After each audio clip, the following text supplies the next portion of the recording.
Yeah.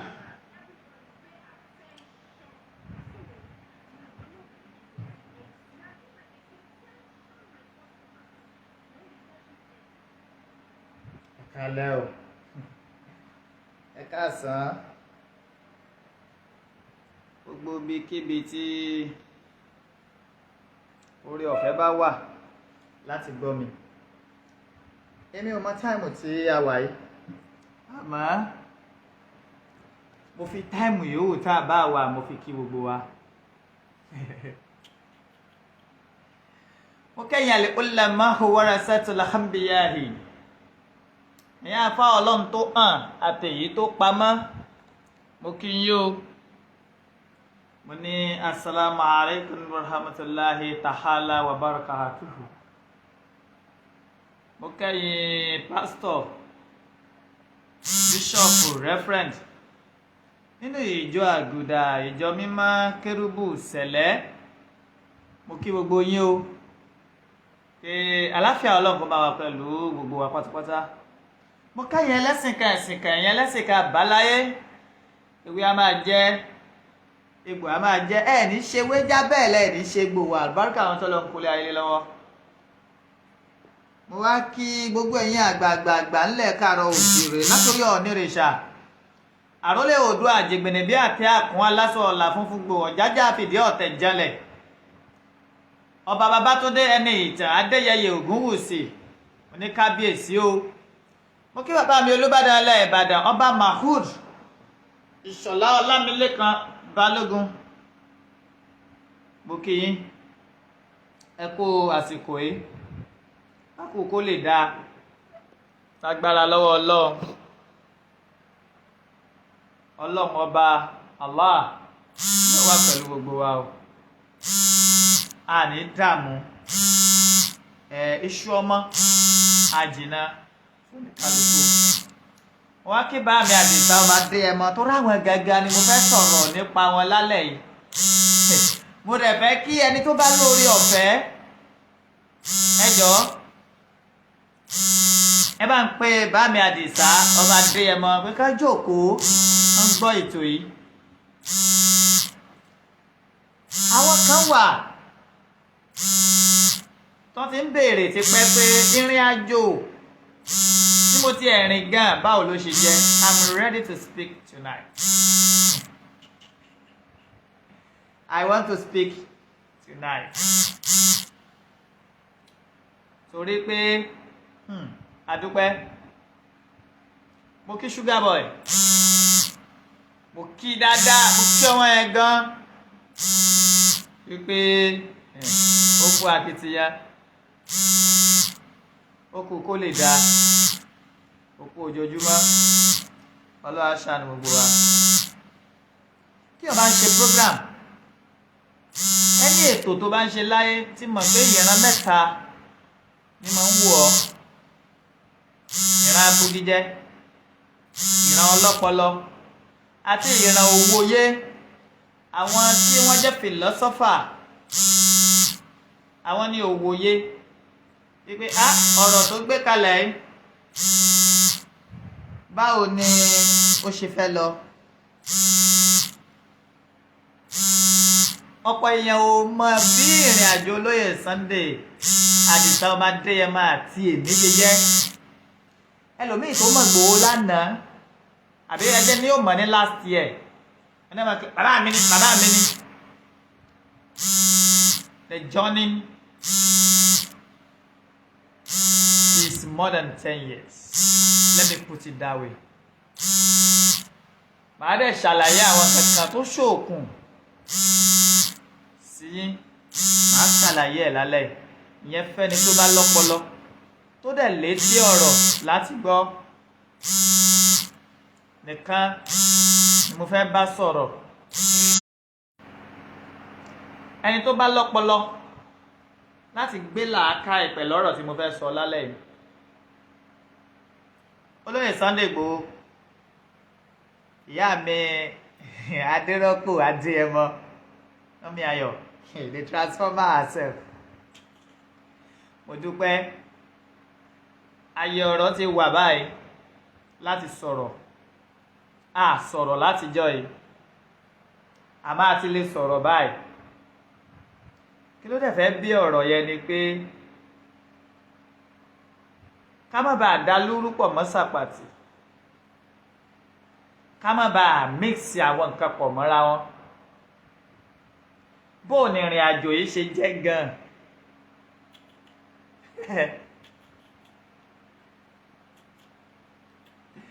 báàmì Àdìsá ìkìlọ̀ yín lára àwọn ọ̀rọ̀ tẹ́ sọ́ngbà yẹn ó padà ń ṣe kí lọ̀rọ̀ yẹn àwọn kọ̀ọ̀kan bí wọ́n á lè testify sí ọ̀rọ̀ yẹn wípé bàbá yìí dẹ̀ sọ bẹ́ẹ̀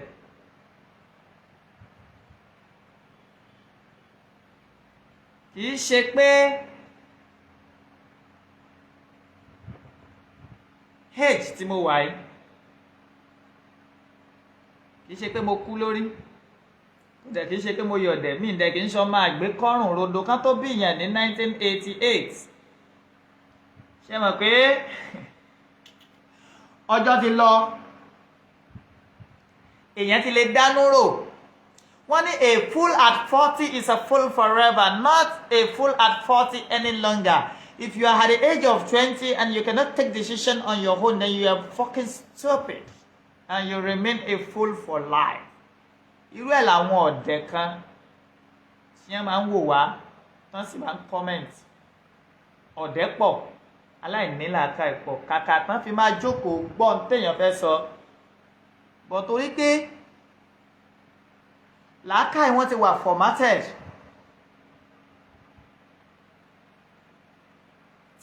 tí wọn ò ní làákàyè mọ́ wọn àfẹ́ gbọ́n kankan màá wá sọ̀rọ̀ fún yín lálẹ́ tí bá ti wá sọ tán then you can argue with your phone and mo dẹ̀ ń fàsìkò yìí bẹ̀ yín you can unfollow me you can do what you can unfollow me pé kátàkátà tọ́mọ yìí wí ìfẹ́ gbọ́ mọ́ please unfollow me mo ti ní bú yẹn mọ́ Olóyè Sunday Igboho níbo ni ti bẹ̀rẹ̀ bàbá ọ̀pọ̀ àwọn èèyàn ní ẹyẹ kẹ́tì ẹ̀sọ́ ó ní èmi ni mo mú wọnú struggle Yorùbá nation èmi mo jẹ́ wá join Yorùbá nation ó mà ṣe o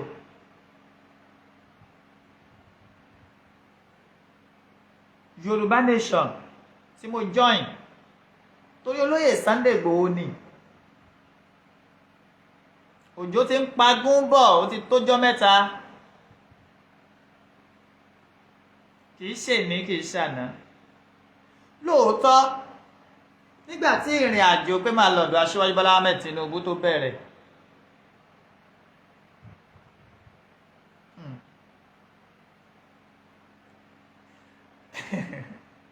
mo fi tó bàbá mi Àdìsá ọba Adéyẹmọ létí ní Olóyè Sunday Adéyẹmọ Igboho ṣàfi bàbá ní tí ń bẹ ńlẹ̀ yìí mà lé díẹ̀ ìbí ọ̀wá wọ̀rọ̀ kan fi ṣàdá o ilẹ̀kùn mọ́jà lé mọ́jà ó de ibì kan ní ọmọ já sí kí lè sì tó Olóyè Sunday Igboho ṣá sọ fún mi gbà mo sọ fún wọn pé mo lọ ọ̀dọ̀ Aṣíwájú Bọ́lá Ahmed Tinubu ìtọ́pọ̀ olórí ibu yín tẹ́jọ́ ta wa tẹ́ fẹ́ gbọ́ nìyẹn but I will tell you something tonight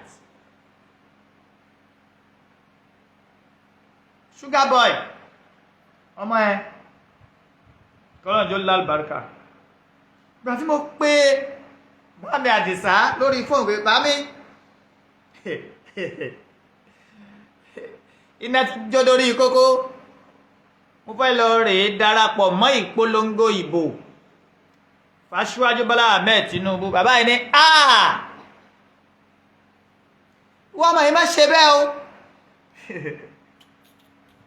mo fẹ́ kí bàbá mi Olóyè Sunday Igboho ká wà lẹ́gbẹ̀ẹ́ fóònù àbí nǹkan tán bá fi ń wo ètò yìí mo fẹ́ ká máa gbọ́ lálẹ́ yìí mo dẹ̀ fẹ́ kí gbogbo ẹ̀yin ọ̀dàlẹ̀ kíní kan mo fẹ́ kẹ́ ẹ tẹ́tí bẹ̀lẹ̀ jẹ̀ kẹ́ ẹ gbóhùn ẹnu mi ní sọ̀rọ̀ yìí rí torí gbogbo bí fìtínà yẹn ṣe pọ̀ nígbà yẹn ó gbọ́dọ̀ sọ̀rọ̀ sólóyè Sunday Igboho ṣàlórẹ́ kó lọ́dọ̀ Tinubu kínní kan. Now I want to talk tonight. ó pè ọba mi Àdìsá lórí fóònù ọba adé ẹ mọ wàhálà ti ń lé mi létí ìjẹ́ kéèyàn múra tí má ṣe ọ́ ti ń lé mi. mo ń lọ ọ̀dọ̀ Tinubu o bàbá yìí dáhùn ó ní má lọ o torí ìníríjà rẹ gbè nígbà ó bá ṣẹlẹ̀. ẹ gbọ́ ẹ̀yin tí ẹ nílò ọ̀rọ̀ ẹ̀yin ọlọ́gbọ́n ni mo fẹ́ bá sọ̀rọ̀ tí èyí bá ṣàwọn nǹkan kan. mo ní bá mi èmi ń rè ọ̀dọ̀ Tinubu ẹ jẹ́ lọ bá pípù yìí kó tó di pé before that àwọn alágbára kan tán di agbára mú ti ń pè kíkankíkan pé báyìí kàṣá báyìí kàwòdì wọ́n wá wà nínú inú fu àyàfu kó tó wá di pé mo pe bàbá mi Àdìsá ọmọ Adéyẹmọ lóye Sunday Igboho ṣá wọ́n ní so o sì mọ̀ pé òjò ti ń pagún bọ̀ ó ti péjọ́ mẹ́ta Débọ́lá mo ní sá má lọ o ìwà àti Sugar Boy ẹ má lọ o ìní lè dìfẹ́ǹdì yín o tó rán mọ̀ pé aṣọ ara mi ni yín àwọn èèyàn ó sì fẹ́ tara yín máa àtáàkì mi. ọ̀rọ̀ tó lóye Sunday Igboho sọ lọ́jọ́ náà mo sùn lóru mo jí mo ń sunkún torí ọba rẹni níṣẹ́ odò ọba kún iṣẹ́ ọba rèé kò ṣeé má jẹ́ odò ọba rèé kò ṣeé rọ́lù. We heard about 4 different meetings lẹ́kọ̀ọ́ tí bá tún ti ṣe màá tún pè bá mi Àdìsá abẹ́rẹ́ tó ní ìran yín ń ṣẹ́ o ẹ gbọ́ mi ń bẹ̀ yín ṣẹ́ o ẹ má lọ o ẹ má lọ ọbẹ̀ o.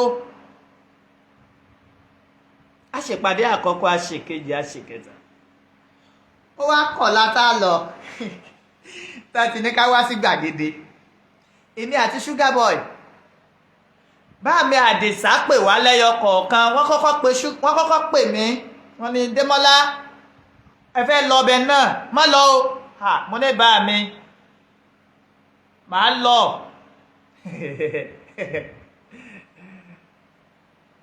màá lọ kò ṣeé má lọ mo ti tẹsẹ̀ bọ̀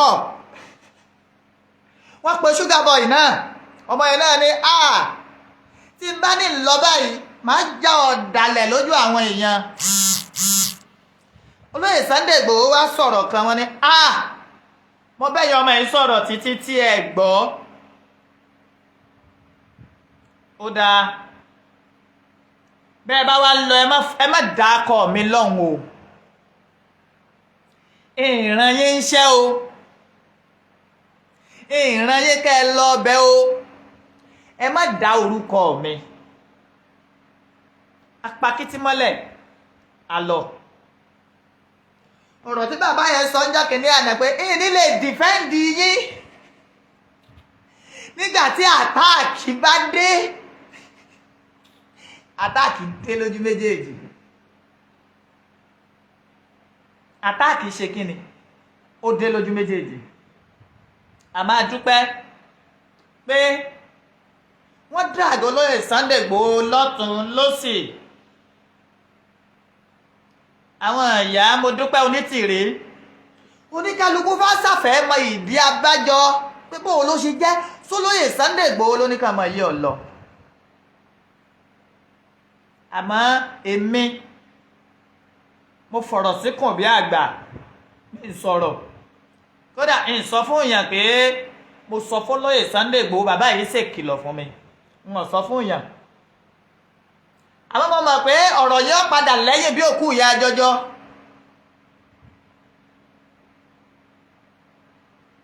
mo mọ̀ pé yóò lẹ́yìn àmọ́ ìwọ tó o bá ti lè gbé àwọn ìgbésẹ̀ kan náà ó yẹ kó o máa mọ̀ pé you must be able to face the consequences. alọ́ntòótọ́ a dẹ̀ ṣàtìlẹ́yìn f'Aṣíwájú Bọ́lá Ahmed Tinubu àmọ́ in tó bí lílọ yẹn ò ní ṣe é sọ jáde ó yé mi ó yọ lọ àmọ́ Olóyè Sunday Igboho kìlọ̀ pé tẹ́ ẹ bá lọ ẹ má dá akọ mi o ẹ má ṣe kíni ẹ má dá orúkọ mi o torí wọn rán yín kí ẹ lọ rèé bá mi solicit àmọ́ kábíyèsí rèé Ọlọ́run ẹ̀kọ́ pọ̀ tí mo kọ́ lára Olóyè Sunday Igboho ẹ̀kọ́ tó wá pọ̀ tí mo tún wá kọ́ lára ìran Yorùbá entirely wọn kì í sábà ro ọjọ́ tó ti ń sacrifice bọ̀. They forget about the past, they discuss about the present. Èyí tó ti ṣe sẹ́yìn yẹn ní dáadáa wọ́n gbàgbé. Èyí tó ṣe yẹn tẹ́rí láì dá yẹn ni wọ́n á dì mú. But torí pé I refuse to speak, I refuse to talk. Ibi ọ̀dàlẹ̀ ti bẹ̀rẹ̀ sí ní jáde nìyẹn. Bọ̀ mo dúpẹ́. Ká bàjẹ́ lọ́wọ́ èèyàn ó dájú kéèyàn bàjẹ́ lọ́wọ́ ẹni téèyàn fẹ́ràn lọ. Mo ti gbé àwọn ìgbésẹ̀ kan sẹ́yìn tó jẹ́ wípé bá mi àti sọ ma dé ẹ mọ́ bẹ́ẹ̀ bá rántí tẹ́ gbàgbé bẹ́ẹ̀ bá rántí tẹ́ gbàgbé nígbà tí mo jẹ́ alága fún ọ̀dọ́ Yorùbá nípínlẹ̀ Ọ̀yọ́ àtàlága gbogbo àwọn alága gbogbo ilẹ̀ Yorùbá fún àwọn ọ̀dọ́ Yorùbá mi ní gbàgbé náà that was about 16 years ago not 16 years be 10 years ago yes because Ajímọ̀bí lò 8 years lórí ìjọba Governor Ṣèyí Mákindé ti lò 4 ó ti lò lé that is about 12 years ago. Àjọṣepọ̀ ti wà ńgbà yẹn tó ti pẹ́ màá wá ńgbà yẹn màá park mọ́tò mi síta. I was using BMW X5 wine color then Jeep for those who cares to know àwọn tó sì mọ̀ ńgbà yẹn sì mọ̀ màá wọlé tí bá fẹ́ rólóyè gbà yẹn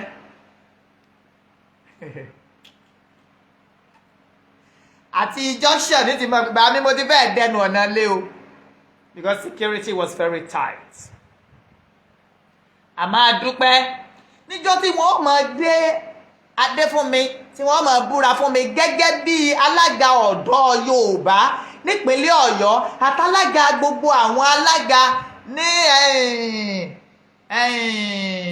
ibùyọ̀ oòrùn that is the southwest gbogbo ilẹ̀ Yorùbá Olóyè Sunday Igboho kó akitiyan tó pọ̀ níjọ́ yẹn ní ọ̀rọ̀ akọni Oòduà gbogbo ilẹ̀ Yorùbá pátápátá ìjọ yẹn ló jáde at Premier Hotel in Ìbàdàn. Ìyá mi Adérọ́pò Adéyẹmọ mọ́mí Ayọ̀ wọ́n ṣe kòǹgẹ́ pátí náà njọ́ náà ní Premier Hotel kódà owó ribiribi nìyá yẹn fi ilẹ̀ lọ́jọ́ yẹn kẹ́ ẹ máa wo bí àti máa jọ ṣe bọ̀ tó ti ń bọ̀. Ìgbà tí wọ́n fẹ́ ní bàbá Ìbà Gani Adams tábẹ́ bí wọ́n di Ààrẹ Ọ̀nà Kakanfò ilẹ̀ Yorùbá Olóyè Sunday Igboho wà ní Germany ó wá tako mo dìde mo ní kò ní ṣe é ṣe pé ipa kí ni Ìbà Gani Adams ti kó fún ìran Yorùbá tó fi lè fẹ́ fi di Ààrẹ Ọ̀nà Kakanfò mo gbé tákàdá ìwé òun pẹ̀lú tákàdá mo mú mo kọ̀wé episteli tó ga mo kọ sí ikú bàbá yèyé Aláàfin Ọ̀yọ́ Ọba Lámídì Ọláìwọlá Àtàndá Adéyẹmí kẹta pé àwa ọ̀dọ́ Yorùbá á ṣe ìfẹ̀hónúhàn tó lágbára lórí fífẹ́ fi Ìbà Gani Adams di Ààrẹ Ọ̀nà Kakanfò. olóyè Sunday Igboho ṣáwà ní Germany bá mi ọmọ ẹ̀dá tí mo ṣe sọ ọ́ tó ní wọ́n mọ̀ pé sọ́mọ yìí sì tún rántí wọ́n wá ń pè mí láti Germany wọ́n wá bẹ̀ mí wọ́n dé Bọ́lá má ṣe rẹ́ tó bá ṣe tó fẹ́ ṣe ìmúlé mi mọ́rán ọ̀ ẹ máa wo ọ̀rọ̀ bíi ọdún tí mò ń sọ yẹn sísìn wọ́n lé mi mọ́rán ọ̀ jáfílẹ̀ èmi tó wo èmi ní mo fẹ́ jà lọ́dún kákọ́ fún ẹ ti mọ̀ bólóyè Sunday Igboho ṣe máa mi mo kọ rẹ̀ ní má jà sọ́lá kì í jà sípò ipò máa ń wá lọ ni kì í jà sípò. I'm not saying this for you to love me lẹ́yìn èèyàn I'm saying this láti jẹ́ kẹ́ ẹ mọ̀ pé kò sí irú iná ọ̀tẹ̀ tẹ́ ẹ lè gbé kaná kò sí ọ̀rọ̀ tẹ́ ẹ lè sọ kò sí ète tẹ́ ẹ lè hun àwọn nǹkan kan wà tẹ́ ẹ lè rí ṣe ẹ lè da ìjẹ́ bàbá sọ́mọ ẹ lè dàrú. olóyè Sunday Igboho ṣáwá bẹ̀ mí pé má ṣe bẹ́ẹ̀ o èmi ni wọ́n fi sọ lẹ́nu tó bá tako Ìbà Gani Adams mo wá dákẹ́ ìrìn àjò yẹn ń lọ bẹ́ẹ̀ ìgbà tí ìrìn àjò Yorùbá Nation tí ọmọ wúrú gọ́gọ́ tí ọmọ bọ̀ díẹ̀díẹ̀ ọ̀rọ̀ Tolú lọ pé aró ti lé ìní àwọn kan múwèé wá pọ́n fẹ́ ṣe rálì wọ́n lọ fẹ́ lo Liberty Stadium báàmì Àdìsá ọmọ Adéyẹmọ wá pè mí lórí fóònù Débọ́lá ń bolówà mo lúlùwà mo wà nílé ọ̀dọ̀ mi ìgbà yẹn mò ń gbà pàtà wọ́n ní máa bọ̀ mo wá dọ́dọ̀ wọn ní tòótọ́ mo bá àwọn támúwèé wá mi ìfẹ́ dárúkọ mo wá wo ìwé yẹn kí n tó dé lọ́ọ̀yà bàbá ń gbà náà ìkan lára àwọn lawyers wọn ó wà lórí ìjókòó mo wá wo ìwé mo ní a fẹ́ ṣe rálì tako ìjọba àwa fẹ́ lọ rèé lo Federal Government Stadium tí a bá lọ rèé kó alábẹ̀yìn ńkọ́ sáà gbà púrúfà sáà kọ̀wé sọ́lọ́pàá sáà kọ̀wé sí DSS sáà kọ̀wé sí gbá sáà kọ̀wé sáwo èmi àti Barrister Lawal I think báàmì Àdìsá ọmọ rántí ní Old House lókè ní sitting room lókè a nílé ṣe rálì yìí o ẹ mọ́ kó wa bá tá a bá sì fẹ́ ṣe a lè lo stadium ẹ má jẹ́ káwọn èèyàn sí yọnu ìyẹn náà tún lọ bẹ́ẹ̀ fẹ́yìn tẹ́ ẹ sọ̀rọ̀ lọ́jọ́ máa sọ̀rọ̀ yìí o fúrẹ́ nìkan ní òun lòún mú mi wọnú struggle òun lòún mú mi mo lóyè Sunday Igboho àbà sọ̀rọ̀ ọdún 12 wa ń sọ ni sọ̀rọ̀ ọdún 3 là ń sọ ni gbàtọ́rọ̀ Yorùbá Nation tó bẹ̀rẹ̀ kọ́mọdé Sugar Boy Ọmọlúkà níjọ́ ọ̀rọ̀ Yorùbá Nation ọ̀kọ́ bẹ̀rẹ̀ tán wá mo ní èmi mọ́ kọ́kọ́ fárígá mo yarí tán mo ní bá mi ẹ mọ̀ pé olóṣèlú lè mi o ìyàlẹ́ bẹ́ẹ̀ mi jẹ wáyé o wọ́n tún bẹ̀rẹ̀ sí ní lépa wá bá pẹ́ bá ìjọba jà olóyè Sunday Igboho lu ọkàn akin wọn ni kò sí ẹ̀ka fọkànbalẹ̀ hájàjà ilájàyè mo dorí kodò kéwọ́ ọlọ́run àmọ́ gbogbo ìgbà yẹn olóyè Sunday Igboho ò lè bá mi sọ̀rọ̀ kí n má gbọ́ fẹ́yìn tẹ́ ẹ̀ mọ̀ bàbá ló jẹ́ mẹ́ńtọ̀ ló jẹ́ gbogbo kan ló jẹ́ ńgbà yẹn he was a pioneer a patron of the Yoruba Council of Youth worldwide ẹ lọ rèé béèrè màá fún yín láwọn fọ́tò 15 years tá a ti jọ wà pọ̀ pẹ̀lú bàbá ẹ̀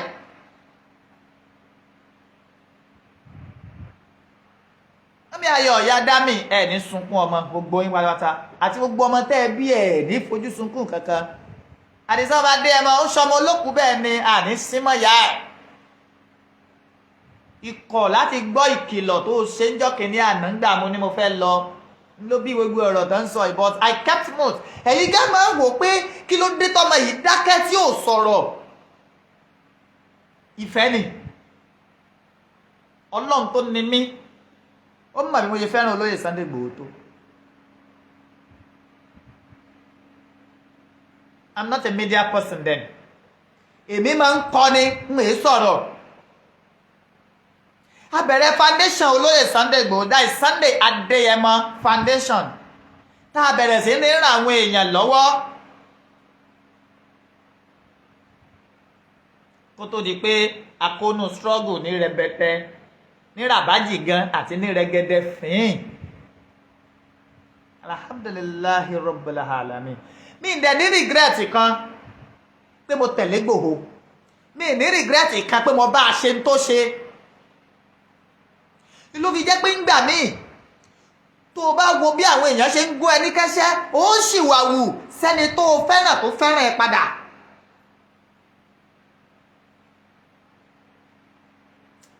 Ẹ gbọ́ tí èèyàn ò bá wà extraordinarily careful ó sì wà wù sẹ́ni tí wọ́n nígbàgbọ́ pé o fẹ́ràn tó sì fẹ́ràn rẹ padà. Olóyè Sunday Igboho wọ́n máa àjọṣepọ̀ síbẹ̀, àjọṣepọ̀ bàbá sọ́mọ. Gbà míì tí n bá tí ì rojú wọn lójúmọ́ ní ma wò bí ara mi ò tí ì balẹ̀. Tẹ́ ẹ̀ bá mọ̀ ẹ jẹ́ sọ fún yín lálẹ́ July 1st tó ṣẹlẹ̀ ilé mi mọ́ wà, ilé mi gangan ni mo wà torí kò jìnnà sílé olóyè, àmọ́ torí pé wọ́n jáde ìtètè rí wọn mo fẹ́ lọ rèé wojú wọn ló jẹ́ débẹ̀ lóru ọjọ́ yẹn. Wọ́n ti gbogbo géètì tó wọ ọ̀dọ̀ mi tí ibi ráyè gbé mọ́tò kọjá, mo gbé mọ́tò gba gbogbo kọ̀rọ̀kọ̀rọ̀ tí mo débẹ̀ torí wípé ìta àti kọfẹ́ dà ó gbọ́dọ̀ ṣẹ. What are we now saying?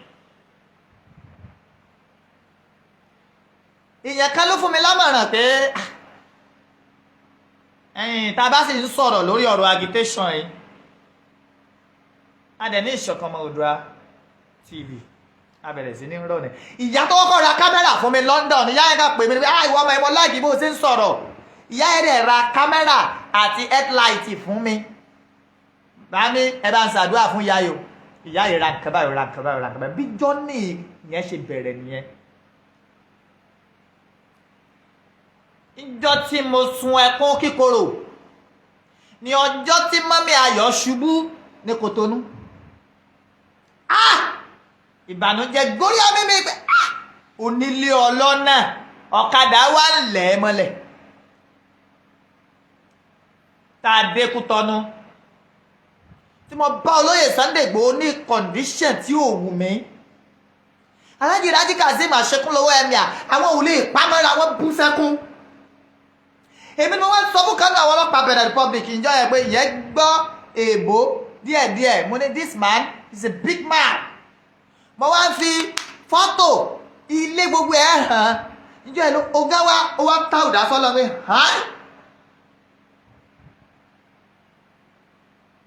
ìyá Ayọ̀ ẹ̀ jèrè ọmọ. Ìlú jẹ́ máa sọ pé kì í ṣe gbogbo ajá tó bá gbòòyàn láyé lèèyàn sọ̀kò mọ́. Kì í ṣe gbogbo ìdí bá ń jóòyàn lábẹ́ aṣọ lèèyàn máa ń nà ń bẹ́ẹ̀. Kì í ṣe gbogbo èèyàn ló lè ṣàlàyé ọ̀rọ̀ fún tí ó yé wọn. Làákà ìwà ò rí bákan náà, wọn bí wa bákan náà, àdàgbà bákan náà. Ẹni tí ò sì fẹ́ èèyàn àlọ́ràn. Olóyè Sunday Igboho ṣá Àdìsá ọmọ Adéyẹmọ àkùkọ gàgàrà tó gorí àpáta lọ rèé lé téńté olówó orí ọkọ Adérọ́pò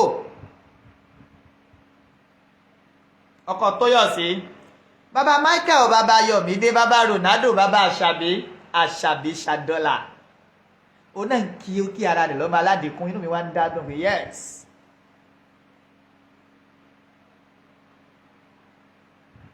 Ẹ̀yin ọmọ Yorùbá téèyàn ò bá ṣọ́ra ọ̀pọ̀ yín máa jẹ́ kéèyàn ṣe ẹsẹ̀ gbé. Ọ̀dàlẹ̀ ni o kíní kan ni o àwo kan o. Mo sọ fún bàmí gbà yẹn wá ní tó bá délẹ̀ ìwọ ọmọ yìí tó lè gbé báyìí ẹ má lọ o ẹ má lọ bí ẹ fẹ́ lọ yẹn o. Ó tó kọ̀la wọ́n tó ń pè lóru ó kọ̀la wọ́n pè fọ́ní ẹ̀sìn ni pé bá mi ò mọ̀ pé mi àti Sugar Boy jọ wà lóru ọjọ́ yẹn ni wọ́n tó wá wọ́n pè mí náà lọ́tọ̀ ẹ má lọ o.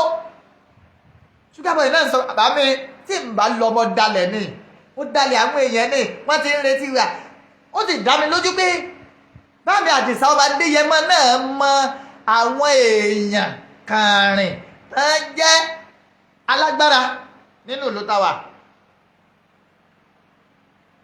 tó o bá ṣọ́ra kábíyèsí Olódùmarè. So every blame we take it upon ourselves. That is the reason why tí mo ṣe dákẹ́ tí mi ò sọ̀rọ̀. Mo mọ iye èèyàn tó pè mí ẹlòmíín ní owó fún ọ lówó sọ pé Olóyè Sunday Igboho ló rán yín sọ lórí social media ni àbí àti èrè ni. Tí n bá wá sọ pé àkàbà tí èèyàn bá gòkè èèyàn ege I'm referring to myself. Èmi yìí ṣe sọ̀rọ̀sọ̀rọ̀ báyìí tẹ́lẹ̀ mo máa ń kọ́ ni I'm an underwriter bí kẹ́ ẹ búùyàn kí n gbé báírò kalẹ̀ kí n kọ episteli kí n competition tí wọ́n máa ń ṣe jù nìyẹn. Àmọ́ torí wípé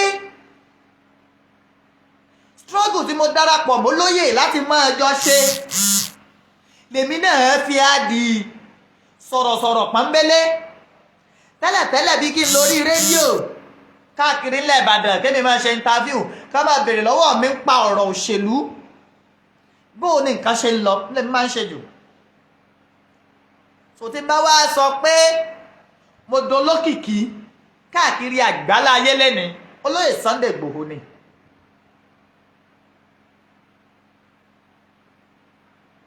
I've been doing it kẹ́lòmíì ìgbà ó tó lálàá pé wọ́n máa ṣe. Bàbá kan wà ní Punch, is it Punch or Tribune tájọ́ máa ń ṣe ń gbà yẹn ìfẹ́ dárúkọ ẹni yẹn ni tájọ́ máa kọ report nípa Olóyè Sunday Igboho.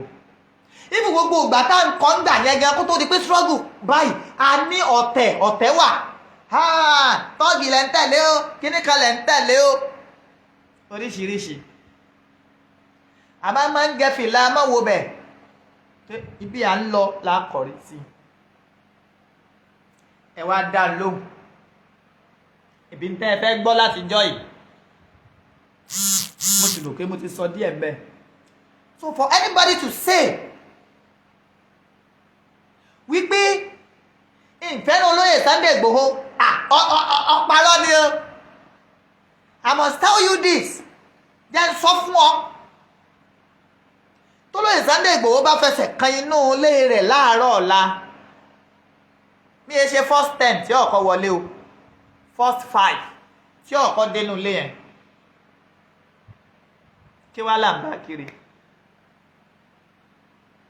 He's a boss, he's a father. I can never wish him bad, I can never wish him dead, I can never look for his downfall. Kí mo fẹ́ gbà mẹ́ èrè kí mo fẹ́ jẹ yìí ni mo ṣe sọ́nù program mi kan tí mo ṣe sẹ́yìn pé mi ì ṣe Olóyè Sunday Igboho Olóyè Sunday Igboho ṣẹ̀ mí. Àmọ́ tó bá jọ pé lójú yín pé ó jọ ẹ̀ṣẹ̀ tọ́mọ bá ṣe bàbá ọmọ ní ọ̀bẹ bàbá bí bàbá bá ṣe ọmọ náà ní ọ̀bẹ bàbá ó burú kí bàbá tó ló dọwọ́ ọmọ òun lọ́rùn kò ṣeé ṣe. Ṣé aráyìn tá ń wò wáyìí ẹ̀yin olólùfẹ́ wáyìí ẹ̀yin lẹ̀ máa ń tì wá lọ sóko parun ẹ̀yin lẹ̀ máa ń tì wá lọ síbi tá a fẹ́ lọ. ẹlòmíràn kọ́ sábẹ́ kọ́mẹ́ntì you have secret expose it. What secret? Ọ̀rọ̀ yẹn wá dàbí ọ̀rọ̀ olórin ó dàbí ọ̀rọ̀ Saheed Òṣùpá àti Pàṣọ gbà tán bẹ̀rẹ̀ ìfọ̀rọ̀jẹ́rọ̀ láàrin ara wọn.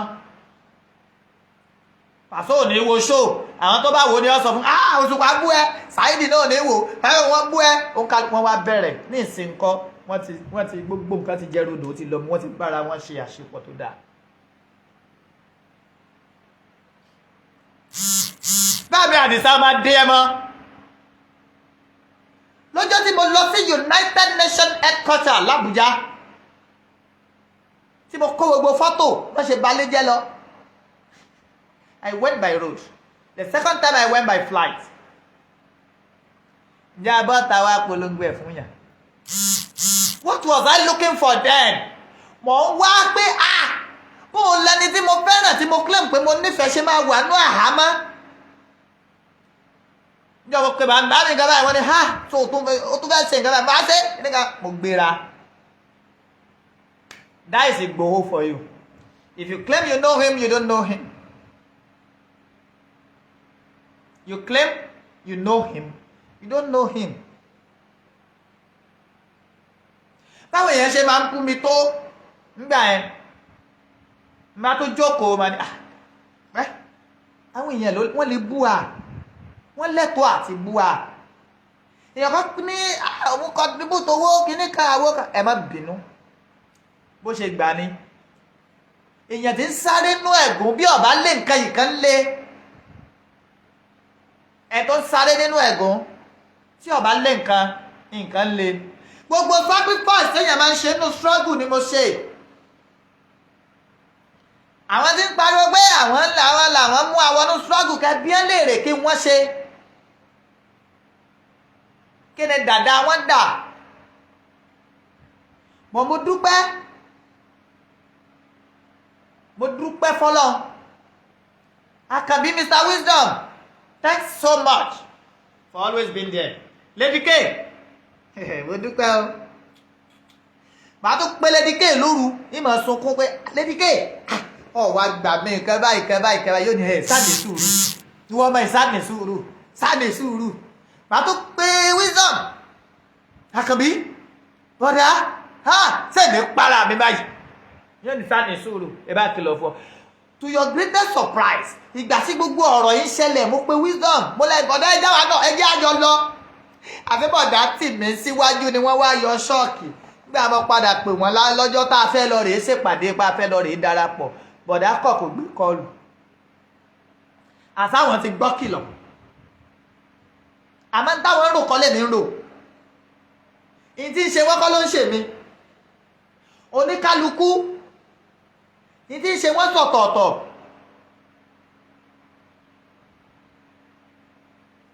That was how the journey is.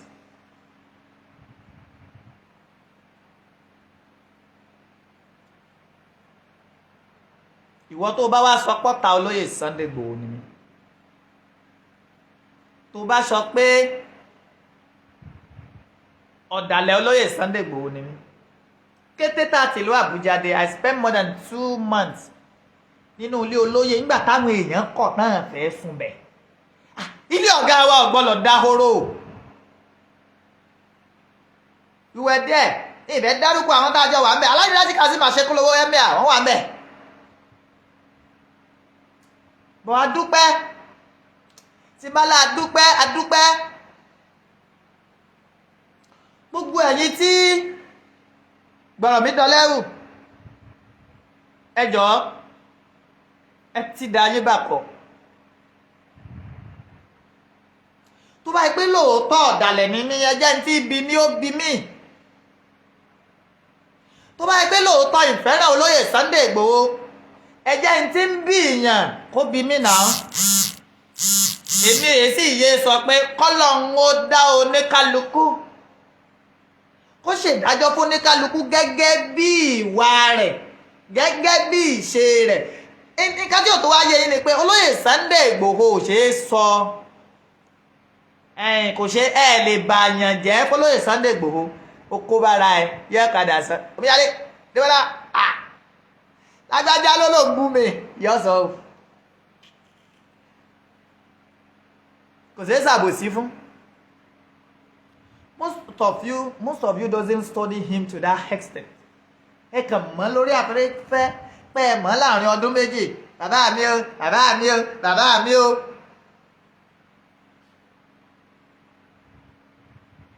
Àmọ́ àti dúpẹ́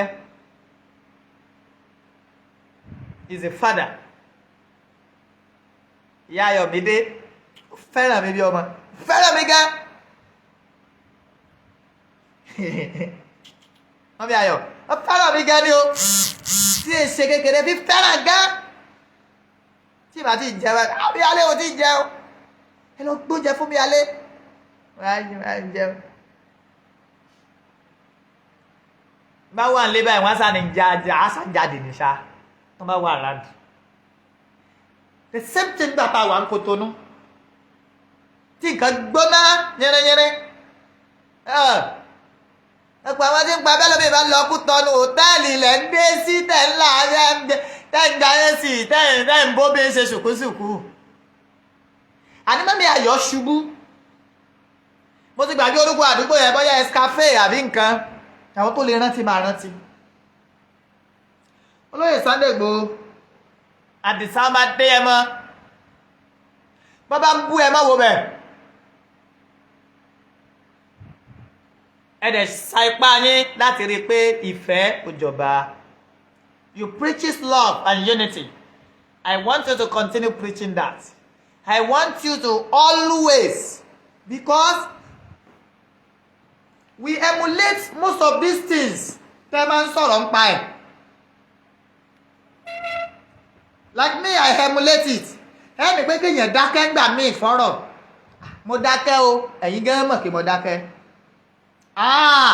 Wàhálà ìpọ̀, ìdààmú ìpọ̀.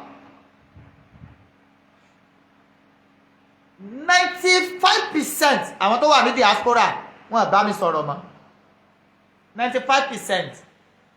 ẹ wo ayé wa le kokoko bí orí ẹja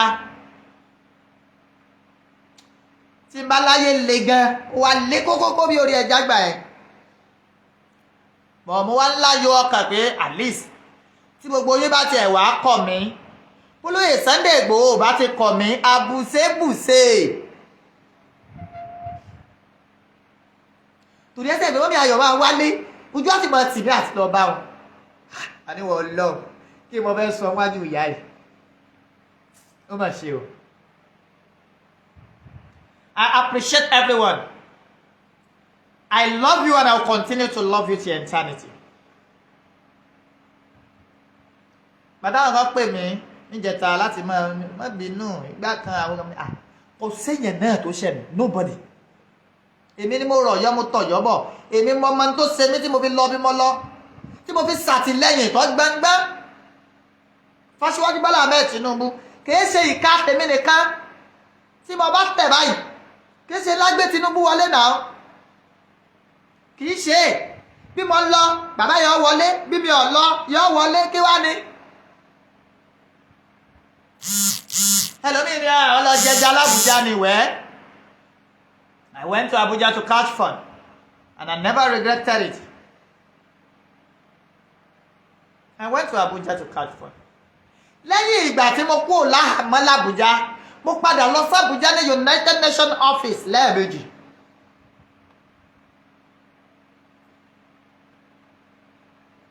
Yes, lẹ́ẹ̀mejì.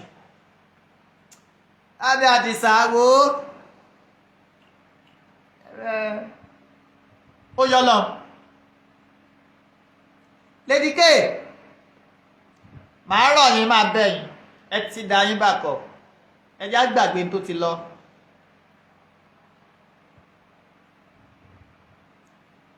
ẹni Ọlọ́run máa bẹ lẹ́yìn fún.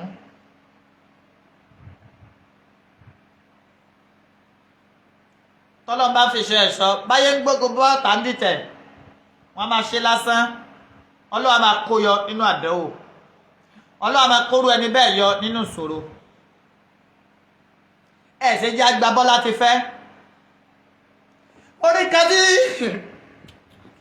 olóyè Sunday Igboho máa ń sábà fi ṣe status wa lórí WhatsApp nígbà táwọn wà ń Kotonu tí wàhálà yẹn ń ṣẹlẹ̀.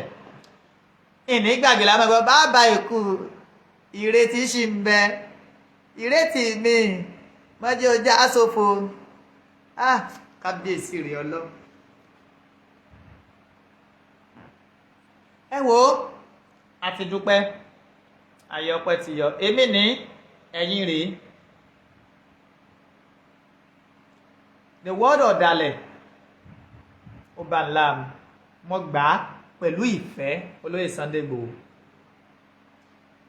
èèyàn ò lè gbólóyè Sunday Igboho lórí ayélujára ká wá ní ẹ̀dá lọ́sẹ̀ ká ní omíyalé lọ́sọ̀rọ̀ yẹn ni mo wá fi gbólóyè kì í ṣe mi I don't do such.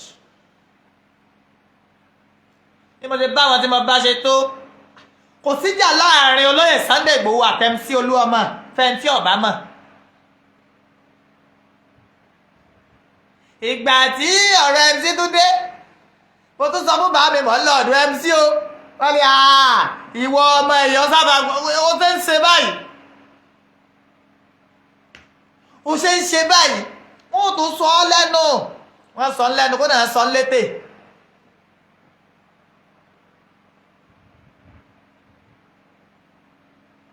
wọ́n sọ mí lẹ́nu kódà wọ́n sọ mí létè àmọ́ mo dúpẹ́ lọ́wọ́ gbogbo ẹ̀yin má jẹ́ ó bàjẹ́ pátápátá ẹlòmíì níbi ni ó papú ẹlòmíì ní kinní kan àwọn adorí kodò.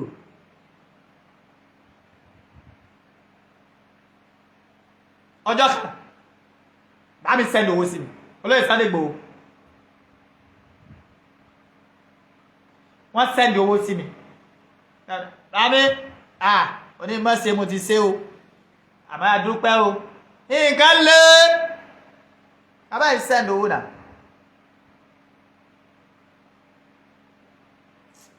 ẹ wo ọ̀rọ̀ ọjọ́ míì ní àbúrò ẹni tó lóun làgbà ẹni ọ̀rọ̀ ọjọ́ míì ní tàǹbàtà kó ṣubú tàǹbàtà kó ṣubú ẹni tó fojú fẹ́ni tí ò fọkàn fẹ́ni tàǹbàtà kó ṣubú.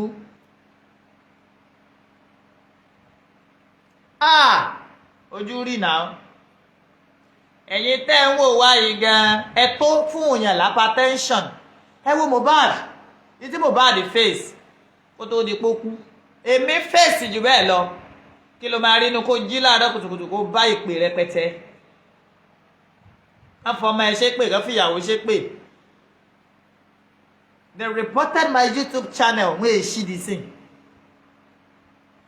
àwọn èèyàn kan náà bọ́ lónìí bẹ̀rẹ̀ èmi ọ̀bá sọ̀rọ̀ ara mi di kọ́lé olóòtú débi náà bàbá ẹ̀pọ̀ fọ̀ pé ẹ má bọ́ lómi kíní kan ní sago kíní kan ẹ má bọ́ lómi àmọ́ wọn mọ̀ fọ́ pa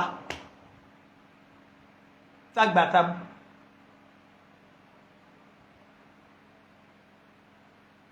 èèyàn sì lè ní mo bólóyè Sunday Igboho ó lè ní mo pè ọ́ pé o jẹ́ abú wọ́n bá sì níbi mo ti sọ́ mú bọ́ta. So I really appreciate everyone. Don't turn this into fracas. Ẹ má sọ di fracas o, mo bẹ̀ yín ni. Please, Olóyè Sunday Igboho, ẹ jọ̀ọ́, I want you to mediate. Mediate into this issue. Don't let it generate more than this. Thank you. God bless you. Agbára lọ́wọ́ Ọlọ́run. Ayọ̀mídé adirú adigba Àṣàbí adirú adigba Ronaldo adirú adigba gbogbo àwọn ẹ̀gbọ́n wọn àtàwọn àbúrò wọn lágbára lọ́wọ́ Ọlọ́run àdìsá ẹ̀nímọ̀ sáré ọmọ táwa ò bá ti gbàdúrà kólóyè Sunday Igboho ṣá ó ṣubú ẹni bá wá ń gbàdúrà kémi ó ṣubú yóò ṣubú tọmọtọmọ tí n bá ti jí làárọ̀ kí n ṣépè fọmọ ọlọ́mọ kí n ṣépè fún mọ̀lẹ́bí onímọ̀lẹ́bí ẹni bá wá torí mi tí ń fi nǹkan banu tí ń ṣépè fún mi lórí tọ́ mọ̀ bó ṣe jẹ́ tọ́ mo fà ọ́ lọ́lọ́run lọ o. mo ṣe kí ni mo fà ọ́ lé Ọlọ́run lọ́wọ́. Nìhẹ́rà ká máa fúnra ẹni lépè ó ti lọ. Mrs. Adérọ́pò Adéyẹmọ ìyá Ayọ̀mídé the transformer herself ẹ̀mí Sunday ẹ̀mí Àdìsá yá ẹ fẹ́ràn mi yọ aláì bọ̀bí tí o bá gbọ́yìn kì inú kì í bàjẹ́. Sugar boy, thanks so much, thanks for always being there. Yóò dìbò dá sáà ti sùúrù ọba sùúrù o àbàbòrírọ náà ni o àforírọ Tinubu ṣe dáadáa ló pè wá láàfin ní padà dẹni ìtìjú. It's turn of the Yorùbá ó dẹ̀ nígbà pé ọmọ Yorùbá ṣe dáadáa. Nígbà Peter Obi ó sọ̀rọ̀ ó ní Tinubu is running a government of Yorùbá nation all because bàbá yìí ń fi àwọn ipò tó kànrìn sílẹ̀ Yorùbá Ọlọ́run jẹ́ ṣàṣeyọrí Aṣíwájú Bọ́lá Ahmed Tinubu. Olóyè Sunday Igboho má rorò òkú rorò kì í kó yàn jọ má rorò ó rorò láti lẹ̀ má rorò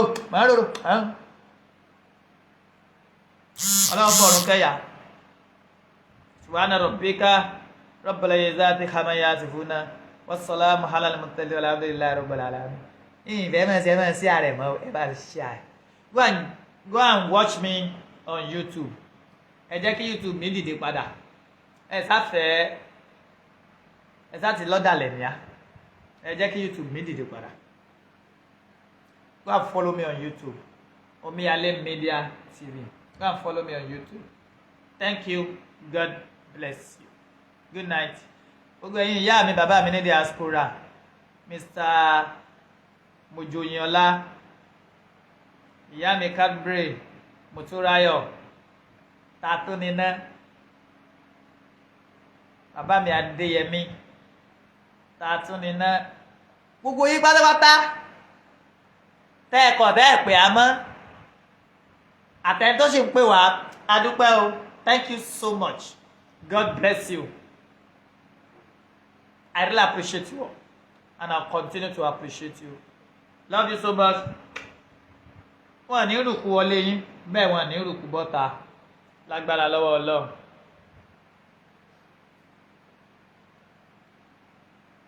Lágbára lọ́wọ́ Ọlọ́run ẹ ní dààmú ẹ ti ń bẹ lu èbó wọ́n ní dìpọ́tì ẹ ẹ ti ń bẹ nu Nàìjíríà náà ẹ ní nàkàtàkẹ́ tó rí mi ẹ ṣé o ọ̀dàbọ̀ ta Sunday Àdìsá ọmọ adé ẹ mọ ọmọ ládéládé ládé Aláàfin ọ̀ládé adé orí aládékún la gbà fáláàfin. Ìwọ tó bá wá rí lójú pé adé orí aládékún kan wọ́n gbà fáláàfin tó bá ti pàdé Aláàfin lọ́nà dá bàbá dúró kó bí léèrè má bínú ìmọ̀ pé bàbá ti rè wàlẹ̀ àṣà. Àmì olè lọ bí wọ́n náà èèyàn kan kọ́mẹ̀ntì lánàá ó ní Omíyalé ò ní pẹ́ lọ́jọ́ yẹn Aláàfin. Níwẹ̀ ó gbàdúrà fún mi ni ó rí fún ọ gẹ́gẹ́ bí èrò ọkàn rẹ sí mi tọmọtọmọ. Àmọ́ gbogbo ẹ̀yin tẹ́ ń wò mí àtẹ̀yin tẹ́ ti wò mí sẹ́yìn ẹ̀ ní fojú sunkún ọmọ. Ìdààmú ò ní jẹ́ tiyín lágbára lọ́wọ́ Ọlọ́run.